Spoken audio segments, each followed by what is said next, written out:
In a week's time, Alan Kirkham from Norwich will be 70, and he considers himself very lucky indeed.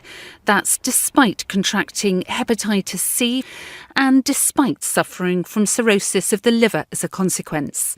For he knows many lives have been completely ruined, and about 2,500 people have already died because of blood product contamination. People have been fighting for this since the 1980s and constantly turned down and constantly blocked, which is why you think there might be some sort of cover-up. It means that the inquiry, in effect, moves out of the hands of the Department of Health and into the courts, where we're going to get to the truth at last, I hope.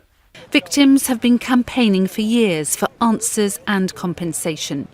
They say freedom of information requests have unearthed minutes of meetings that show the risks and dangers were known, but not passed on to patients.